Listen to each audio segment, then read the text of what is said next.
NDA से Hajipur Lok Sabha seat पर उम्मीदवार कौन होगा, इसको लेकर चिराग पासवान और चाचा पशुपति पारस आमने सामने आ गए हैं।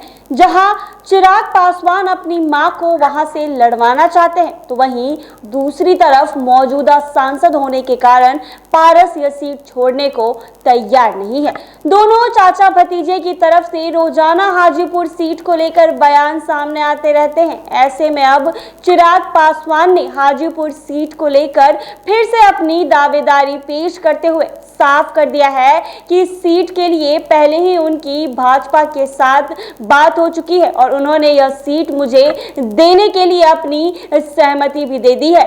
चिराग पासवान ने कहा है कि जब गठबंधन से आपको ग्रीन सिग्नल मिल जाए तो आप पूरी तरीके से दावा कर सकते हैं। मैं इसीलिए हाजीपुर सीट पर दावा कर रहा हूं क्योंकि मैंने गठबंधन में जाने से पहले इन सारी चीजों पर बात कर ली थी। आज अगर मैं ऐसा बोल रहा हूं तो गठबंधन ने मुझे अधिकार दिया है। उन्होंने चाचा पशुपति पारस को सलाह दी है कि हाजीपुर सीट पर दावा करना है तो पहले गठबंधन में बात कर ले। उन्होंने कहा कि जब दो घटक दल एक सीट को लेकर खींचतान करते हुए नजर आते हैं तो गठबंधन गलत स्थिति में दिखता है, जो कि बातचीत उन्हें करनी है वह गठबंधन के भीतर करे। इधर लोजपा रामविलास के अध्यक्ष चिराग पासवान ने अररिया में पत्रकार हत्याकांड पर भी कहा है कि राज्य में पुलिस और पत्रकार सुरक्षित नहीं है। सरकार अपराधियों को संरक्षण दे रही है। अपराधियों का मनोबल इतना बढ़ गया है कि राज्य की कानून व्यवस्था को चुनौती दे रहे हैं।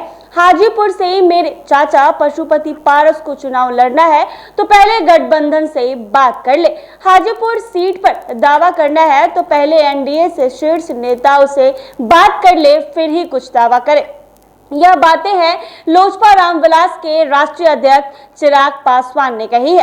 हाजीपुर सीट पर अपने चाचा और केंद्रीय मंत्री पशुपति पारस की दावेदारी को खारिज करते हुए उनके भतीजे और लोजपा रामविलास के राष्ट्रीय अध्यक्ष चिराग पासवान ने कहा है कि हाजीपुर सीट पर दावा करना है तो पहले जाकर गठबंधन में बात कर ले। जब दो घटक दल एक सीट को लेकर खींचतान करते हुए नजर आते हैं तो गठबंधन गलत स्थिति में दिखती है। इसीलिए जो बातचीत उन्हें करनी है वो गठबंधन के भीतर करे, ना कि बाहर। जब गठबंधन से आपको ग्रीन सिग्नल मिल जाए तो आप पूरी तरीके से दावा कर सकते हैं। जी हां, बता दें कि फिलहाल चिराग पासवान और चाचा उनके पशुपति कुमार पारस के बीच हाजीपुर सीट को लेकर कहीं ना कहीं हर दिन बयान सामने आते रहता है। एक तरफ जहां चिराग पासवान अपनी मां को हाजीपुर सीट से चुनाव लड़वाना चाहते हैं तो वहीं दूसरी तरफ मौजूदा सांसद होने के कारण पशुपति कुमार पारस उस सीट को नहीं छोड़ना चाहते हैं। हालांकि क्या पशुपति कुमार पारस वो सीट को छोड़ेंगे और चिराग पासवान अपनी मां को वहां से चुनाव लड़वाएंगे, ये तो आने वाले समय में देखने वाली बात होगी। ऐसे ही तमाम अपडेट्स के लिए बने रहे NBC 24 पर।